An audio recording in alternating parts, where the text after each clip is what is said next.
Bonjour à tous, ici Yoann de la chaîne FCF, j'espère que cette fois ça sera la bonne. Ça fait 4 fois que je refais la vidéo, à chaque fois il manque des trucs, ou alors c'est trop long. Alors, aujourd'hui nous allons parler de l'utilité du sous-canal sur la bande, sur le matériel PMR 446, donc on appelle ça grossièrement des sous-canaux, mais ce sont des filtres CT-CSS. Alors qu'est-ce que c'est? C'est tout simplement un filtre audio en réception qui va être activé et qui va permettre de filtrer par rapport à une tonalité envoyée par la radio émettrice. Donc, c'est-à-dire que si cette radio transmet sur le 7.0 et que cette radio est en écoute sur le 7.7, vu que cette radio ne transmettra pas le sous-canal 7, la tonalité audio qui correspond au sous-canal 7, cette radio-là ne s'ouvrira pas au niveau du haut-parleur et donc on n'entendra pas la voix de cette radio dans celle-ci. Si cette radio est réglée sur le 7.7, elle va envoyer la tonalité qui correspond à la tonalité sonore de 85.4 Hz. Donc je vous mettrai un lien vers le tableau de correspondance. Et à ce moment-là, on entendra la première radio sur la deuxième. Donc, voilà, on entend. Donc, pourquoi est-ce qu'on va régler, pourquoi est-ce qu'on utilise le canal 7 avec le sous-canal 7 sur notre radio? Alors, tout d'abord, il faut savoir que en Espagne et au Portugal, une fréquence similaire, enfin c'est la même en fait, a été mise en place il y a quelques années par rapport à la pratique de la rando et de la montagne au niveau de l'Espagne et du Portugal. Donc cette fréquence est née d'un accident qui est survenu dans les montagnes. Il y a eu une avalanche et des gens se sont retrouvés enfouis. Et en fait, on a distribué des radios PMR 446 aux pratiquants de la montagne et aussi aux services de secours pour tous travailler ensemble sur une fréquence commune. Donc on a voulu garder, et après ça a été gardé, l'idée a été gardée et la fréquence également, et ça s'est développé sur 2 pays. Nous, ce qu'on a fait, on a repris exactement le même concept, on a même repris les mêmes autocollants qu'on a modifiés légèrement, mais bien sûr on en a des nouveaux maintenant. Mais on a gardé la même idée, le même concept, la même approche, et on a voulu diffuser cette fréquence en France. Donc ça nous permet d'être sur le même standard que l'Espagne et le Portugal. Et voilà, si jamais on est au niveau au niveau des Pyrénées, ça nous permet à la fois d'être en contact avec les Français et avec les Espagnols en cas de besoin. Donc cette fréquence, beaucoup de gens disent à tort que c'est uniquement une fréquence de détresse. Alors non, je pense qu'il y a eu, ça vient peut-être de moi, peut-être qu'il y a eu des informations pas très claires qui ont été données. C'est avant tout une fréquence destinée à la discussion entre pratiquants, donc c'est-à-dire des discussions tout à fait normales, hein. Donc savoir si d'autres personnes de notre groupe, de notre équipe, sont arrivés au refuge, est-ce qu'ils ont bien réussi à passer tel chemin, ça peut également servir à discuter entre 2 groupes différents, de gens qui ne se connaissent pas forcément, pour savoir si tel sentier est praticable, si la météo est bonne, si tout et n'importe quoi, des communications de routine on va dire, mais également pour des communications de sécurité, c'est-à-dire est-ce que la météo risque de tourner, est-ce qu'il y a des risques d'avalanche, est-ce que vraiment, c'est par rapport à ça. Et le but aussi, c'est que tout le monde soit branché sur la même fréquence et que tout le monde se relaie l'information partout dans le secteur pour que tout le monde soit au courant de ce qui se passe. Alors voilà, puisque vraiment le but de l'utilisation d'une radio en montagne et en randonnée, c'est de pallier au problème du téléphone, parce que des fois le téléphone ne passe pas forcément. Appeler une personne, ça prend des fois 20-30 secondes, le temps de déverrouiller le téléphone, d'aller dans le répertoire, de l'appeler, de se connecter au réseau, d'avoir une réponse, que la personne réponde. Alors quelqu'un talkie-walkie, on appuie sur le bouton, c'est clair, net, précis. Voilà, ça prend un quart de seconde et on a une réponse. Et c'est gratuit. Donc ça, c'est le premier avantage, ça permet de tout standardiser sur la même fréquence. Malheureusement, il y a d'autres pays qui fonctionnent sur d'autres fréquences. Les Italiens ont décidé de se mettre sur le 8-16. ce qui correspond chez nous à la fréquence d'appel, le canal 8. Donc, bon, j'ai pas voulu reprendre la même idée parce que je trouvais ça vraiment bête de perturber, de pénaliser tous les gens qui utilisent le canal 8.0 par rapport à cette activité. Donc, on a gardé la même fréquence que l'Espagne et que le Portugal. Deuxième avantage, c'est qu'on est également beaucoup moins perturbé par les autres usagers des bandes PMR 446, puisqu'il faut savoir que ce sont des bandes, du matériel en accès libre.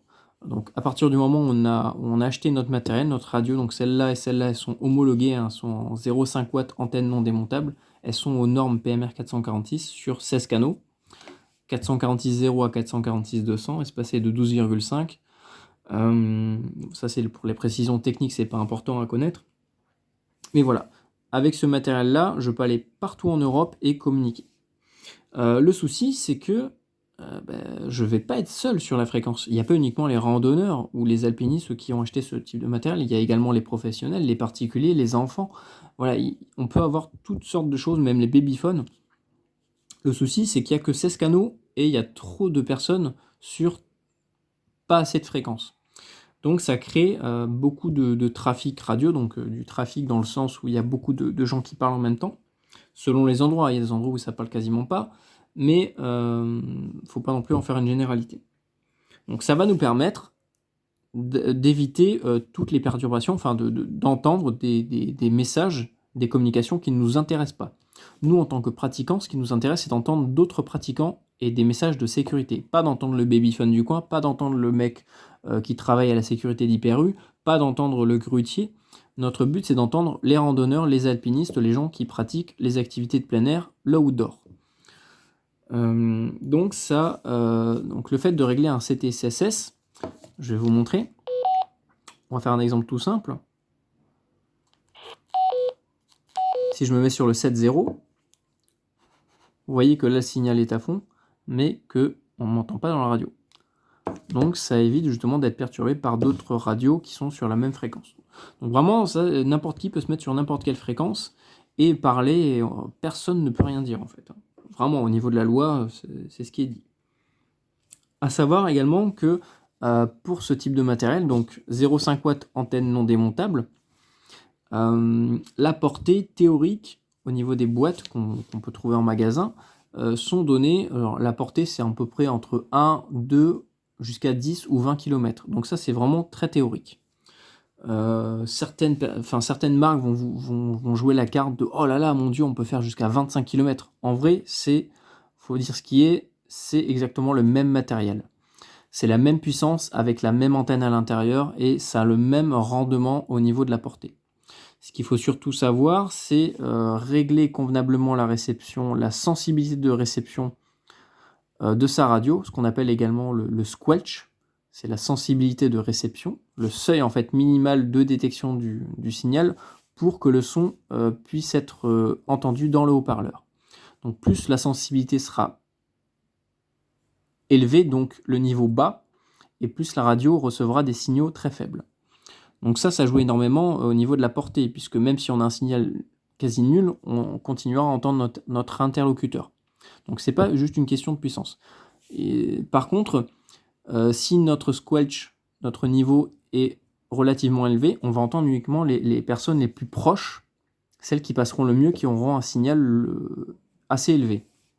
Contrairement aux personnes qui auront un signal faible et qui passeront très mal, voire pas du tout dans le squelch. Et donc qui sortiront dans le haut-parleur. Il faut savoir que voilà, par rapport au niveau des portées de ces radios, ça dépend de l'environnement. Nous, l'environnement dans lequel on va être le plus souvent, ça va être la forêt, la moyenne, voire haute montagne.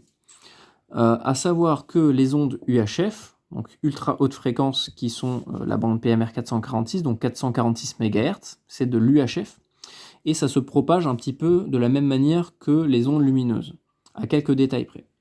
À savoir que, je suis désolé, il y a un téléphone qui fait que sonner, à savoir que tant qu'il n'y a pas d'obstacle, le signal est censé théoriquement passer. Donc c'est-à-dire que si vous avez deux radios situées à 30 km l'une de l'autre, s'il n'y a aucun obstacle, si elles sont à vue l'une de l'autre, le signal est censé passer.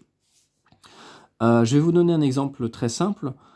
Il y a quelques mois, j'ai fait une rando sur un point relativement haut de ma région, qui est à peu près à 150-200 mètres d'altitude. C'est la Gardiole, près de Montpellier. Ouais, je crois qu'il est à peu près donné pour 200 mètres d'altitude. J'étais en bord de mer, et avec un PMR aux normes, je captais jusqu'à la frontière espagnole et jusqu'à Nice de l'autre côté. C'est-à-dire que je captais sur plus de 100 km avec un petit talkie-walkie aux normes. Alors, le souci, c'est que je m'étais réglé sur le 7.0. J'avais voulu faire l'essai pour vraiment voir ce que ça donnait. Et je me suis réglé sur le 7.0. Et toute la journée, ça m'a cassé les oreilles. Parce que j'entendais tout, en fait. J'entendais les enfants jouer, des gens, des particuliers, des professionnels. Et moi, mon but, c'était pas de les entendre. Et au final, je me suis retrouvé à couper le son de la radio parce que je ne pouvais pas profiter de ma randonnée parce que ma radio faisait que crier, que gueuler. Et ça me gênait, en fait. Donc ça montre bien l'efficacité du 7.7. Il faut vraiment que tout le monde se mette dessus, que tout le monde joue le jeu, parce que je vois déjà des randonneurs qui commencent à se mettre sur le 7.0, et ça c'est pas bon, parce que tout le monde ne va pas pouvoir s'entendre, et ça va créer des incompréhensions, et voilà, les gens vont râler. Donc voilà. Vous voyez que à 200 mètres d'altitude, je capte sur plus de 100 km. Alors imaginez si vous montez à très très haut, tant que vous n'avez pas d'obstacle, théoriquement, vous êtes censé pouvoir capter tout ce qui passe. Donc c'est-à-dire que là, on ne recevra pas sur 100 km, à 500-700 mètres d'altitude, mais sur plus de 100 km. À peu près, hein. Après ça dépend vraiment de la géographie. Mais ça veut dire que sur plus de 100 km, vous allez entendre tout ce qui va, toutes les personnes qui seront sur le même canal que vous. Donc c'est pour ça qu'il faut bien régler un filtre CT, CSS, un sous-canal. Il y a aussi, j'ai entendu aussi un argument, parce que cette vidéo est également une réponse par rapport à des arguments que j'ai pu entendre et recevoir par rapport à l'utilisation d'un sous-canal. Des gens me disent, oui, mais tout le monde n'a pas de radio PMR 440 avec la fonction CT, CSS dessus. Je suis désolé, mais c'est comme tout en fait. Oui, 100% des gens ne pourront pas parler sur le 7.7, mais on ne va pas pénaliser la majorité des usagers pour une minorité de personnes qui ne se sont pas renseignées ou qui ont acheté du matériel pas compatible. Ça, on n'y peut rien, c'est aux gens de se renseigner. Et pour les gens qui critiquent, qui nous apportent cet argument juste en nous apportant ça, en fait, au lieu de dire ce genre de choses, commencez par informer les revendeurs de matériel, c'est-à-dire tous les supermarchés qui vendent du matériel PMR 446, tous les magasins qui vendent du matériel, donc que ce soit Decat ou des matériels spécialisés en outdoor, j'en connais, qui vendent du matériel PMR. Et ben moi, ce que j'ai fait le tour de tous les magasins de ma ville, tous les magasins de ma région, et j'ai apporté des flyers, j'aurais expliqué qu'est-ce qu'on fait, à quoi ça sert, etc., comment ça fonctionne, et c'est la première chose à faire, informer les vendeurs et informer les usagers. Et il n'y a que comme ça que tout le monde comprendra comment ça fonctionne et que tout le monde achètera du matériel adapté. Voilà, c'est comme dire, ah bah oui, mais toi, tu as une moto avec des vitesses, moi j'ai une moto sans vitesse. Bah oui, mais il fallait lire la fiche technique avant, fallait un minimum se renseigner, c'est comme n'importe quoi. On vit dans un monde où si on se renseigne pas un minimum sur le produit, on achète n'importe quoi et c'est pas compatible. Donc c'est aux gens aussi un minimum de se renseigner, c'est pour ça aussi qu'on fait toutes ces vidéos, pour vraiment que les gens comprennent l'utilité d'acheter du matériel avec les filtres CT, CSS, les sous-canaux. Donc il faut savoir que c'est vraiment pas très cher, hein. Alors déjà, on trouve très peu de matériel qui ne propose pas la fonction CT, CSS, et le matériel qui propose la fonction, les sous-canaux, sont un tout petit peu plus chers, hein. On va dire 10-15 € de plus, vous avez une paire de talkie-walkie avec les CT, CSS fonctionnels dessus. J'entends aussi un autre argument qui me dit, oui, mais en cas de perturbation, si jamais il y a trop de personnes sur le canal 7, en fait, on n'entendra pas la personne, l'interlocuteur, alors que si on n'a pas de filtre, on l'entendra plus facilement, puisque s'il y a plusieurs signaux en même temps qui passent, la tonalité CT-CSS envoyée par la radioémettrice, donc là je suis sur le 7, ça va pas, hein, je ne montre pas l'exemple. Voilà. Si celle-là transmet, elle transmet également une tonalité. Si d'autres personnes parlent en même temps, il risque d'y avoir un conflit au niveau du signal. C'est-à-dire que plusieurs signaux vont arriver en même temps sur la même fréquence et vont se mélanger et vont créer, souvent ça fait avec une voix par-dessus. Si vous entendez ça sur votre radio, c'est que plusieurs personnes parlent en même temps sur la fréquence. Alors peut-être qu'elles ne s'entendent pas forcément, et c'est également pour ça qu'il faut bien faire attention. Bon, après, c'est pas très grave hein, si on le fait pas, mais c'est quand même mieux de le faire. Sur votre radio, donc que ce soit du PMR aux normes ou sur des talkie-walkie un petit peu plus performants. Donc là, en l'occurrence, c'est un Baofeng UV5R. Donc malheureusement, il n'est pas homologué pour faire du PMR 446, mais toutefois, je l'ai quand même programmé dessus, puisque ça me permet d'avoir accès à plein de fréquences différentes. Bon, maintenant, je préfère utiliser un PMR aux normes, au moins je suis vraiment sûr de ne pas avoir de soucis. Moi, ce que je vous conseille de faire, c'est de regarder le voyant. Soit le voyant lumineux, vert-rouge, donc vert réception, rouge émission, soit le petit bar grave que vous avez juste ici. Donc ça veut dire que la radio reçoit un petit signal, et ça veut dire que quelqu'un transmet sur la même fréquence. Alors moi, ce que je vous conseille de faire pour éviter ce type de perturbation, c'est de tout simplement attendre. Voilà, vous voyez que là, hop, la barre avait disparu. Donc après, c'est pas très grave, hein. Ça, c'est un signal très faible. La personne est peut-être à 20 km de chez moi, donc je risque pas de la perturber. Mais si le signal est vraiment très fort, si la LED s'allume en verte, ça veut dire qu'il y a un signal. Alors, attendez que la LED ou que les barres disparaissent avant de pouvoir parler. Et au moins, vous êtes sûr de ne pas gêner d'autres personnes sur la même fréquence. Voilà, au niveau de la réception, si jamais on a un CT-CSS de réglé, que d'autres personnes parlent en même temps sur la fréquence. Qu'on ait un CT-CSS ou non, ça ne changera absolument rien. Le CT-CSS, on ne l'entend pas.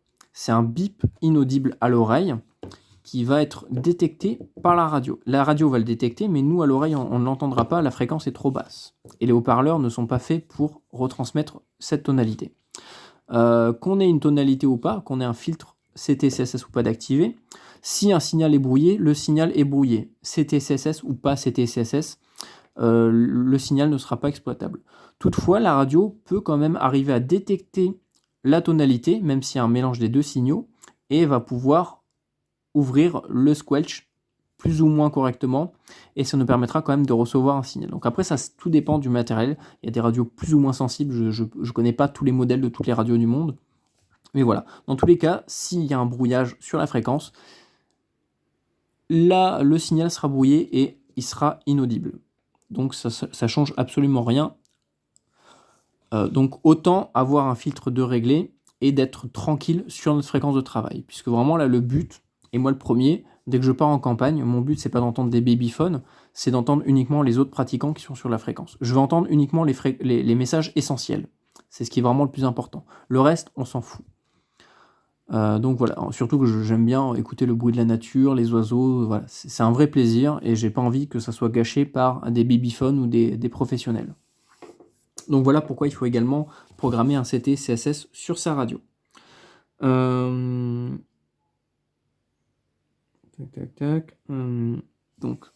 je suis en train de lire ma fiche. Donc, au pire des cas, puisqu'il y a des gens qui ont déjà du matériel qui ne possède pas forcément la fonction sous-canaux, c'est le filtre CT-CSS, et ben dans ces cas-là, moi ce que je vous conseille de faire, c'est essayer de mettre un petit peu d'argent de côté, acheter du matériel un petit peu plus performant, soit homologué, soit bibande, en essayant toujours de rester le plus possible proche des clous, donc c'est-à-dire les 0,5 watts et l'antenne non démontable. Au pire, bon, si vous avez juste les 0,5 watts, c'est déjà pas mal. Voilà, avec cette antenne, je pense que je sors 0,5 watts facilement. Enfin bref, voilà. Dans tous les cas, c'est pas le sujet, on va l'enlever de la vidéo. Voilà. Si jamais vous avez des radios qui ne possèdent pas la fonction CT-CSS, ben moi, la seule chose que je peux vous conseiller, c'est de vous mettre sur le 7.0. Et ça vous permettra quand même d'écouter tout ce qui se passe sur le 7.7, donc les appels de sécurité, de discussion ou de détresse. Mais malheureusement, vous ne serez pas compatible avec les autres radios en 7.7. Franchement, aujourd'hui, on peut trouver pour même pas 30 €. Il y a énormément de marques, Retevis, Baofeng, qui sortent des PMR aux normes, des PMR 446. Pour une vingtaine d'euros, vous avez une paire qui est très bien. Voilà. Il y a aussi un autre argument que j'entends régulièrement, c'est oui, mais tout le monde ne sait pas régler un sous-canal sur son talkie-walkie. Faut je pense qu'à un moment, il faut arrêter de prendre les gens qui ne connaissent rien en radio, enfin, ou très peu, les pratiquants lambda, parce que moi je ne suis pas qu'un pratiquant lambda, mais je suis également un passionné radio.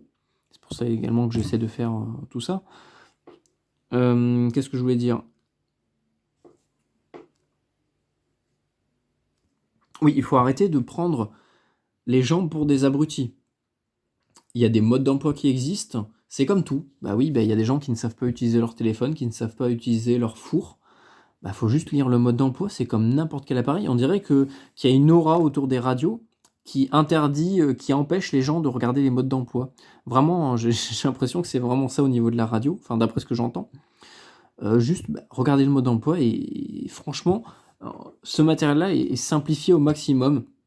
Donc là, malheureusement, j'ai pas de talkie-walkie autre que ces deux-là aux normes.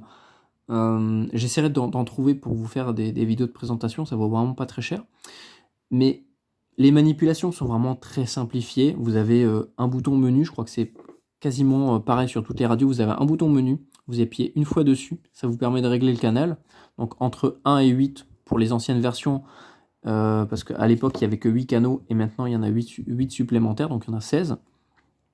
Ça vous permet de régler soit les 8, donc un canal entre 1 et 8 ou entre 1 et 16. Et vous appuyez une deuxième fois sur menu, ça vous permet de régler les sous-canaux, donc entre 1 et 38. Donc ça, sur les 16 canaux. Vous avez 38 sous-canaux sur les 16 canaux. Enfin, les 38 filtres, en réalité. Donc, en vrai, ça prend 20 secondes, même pas, je suis sûr, même pas en 5 secondes. Ça prend 5 secondes de programmer un sous-canal sur une radio homologuée. Voilà, malheureusement, celles-là, il faut les programmer par ordinateur, donc je peux pas vous le montrer dessus, mais franchement, c'est faisable rapidement. Donc il faut arrêter de prendre les gens pour des débiles. Les gens, je pense qu'il y a beaucoup plus de gens intelligents dans le domaine du outdoor, dans le domaine de la rando, que dans le domaine de la radio PMR 446 en général. Je suis désolé de dire ça, mais c'est un constat. Et je trouve que c'est pas qu'ils sont plus bêtes, mais je trouve que les gens dans le milieu outdoor, randonnée, etc., sont beaucoup plus débrouillards et cherchent beaucoup plus l'information, la technicité que d'autres personnes. Voilà, donc je pense que n'importe qui peut se débrouiller, surtout aujourd'hui avec Internet, pour paramétrer une radio assez facilement sur le 7.7. Voilà, donc ça, ce que je dis pour le 7.7, c'est valable pour toutes les autres fréquences. Hein. Voilà, il n'y a pas de... C'est exactement pareil que ce soit en VHF ou en UHF. Sur n'importe quelle fréquence, c'est exactement le même principe et ça a exactement la même utilité et les mêmes avantages. Voilà, malheureusement, le seul inconvénient qu'on a avec le CT-CSS, parce que ça ne rend pas... il y a plein de gens qui disent que ça rend les radios moins sensibles, c'est totalement faux, au contraire. Je trouve que c'est vachement sensible, même avec un CT-SSS. Le moindre petit signal, un signal très faible qui envoie la bonne tonalité suffit pour ouvrir le haut-parleur. Voilà, le seul inconvénient, c'est que si on a une radio qui n'est pas programmée avec un CT-SSS, on ne pourra pas l'entendre sur la radio avec un CT-SSS. Pour moi, c'est le seul inconvénient du sous-canal. Vraiment, c'est le seul. C'est que c'est pas compatible avec 100% du matériel PMR 446. Je pense que ça tourne plutôt autour du 90-95%, puisque je vois très peu de matériel qui ne propose pas aujourd'hui la fonctionnalité CT-CSS. Vraiment, vous allez n'importe où à Decathlon, je crois qu'il n'y a qu'un seul modèle de radio. Je crois que c'est les Géonautes, c'est vraiment les pas chers, ceux à 25 euros, qui ne proposent pas la fonction. À partir, je crois, de 30-35 euros, on peut avoir la fonction. Donc voilà, autant pas se priver. Hein, voilà. J'espère que vous avez mieux compris pourquoi. Vous avez compris comment ça fonctionne et le réel avantage. Et franchement, ça a été prouvé. Ça fait pas mal d'années que les Espagnols utilisent le 7.7 et c'est encore en perpétuelle évolution. Si ça marcherait pas, les gens arrêteraient de l'utiliser. Et là, au contraire, il y a une explosion. Il n'y a qu'en France qu'il y a une sorte de blocage. Et je trouve ça dommage. Voilà, j'espère que vous avez tout compris. Si vous avez d'autres questions, n'hésitez pas à les poser dans les commentaires.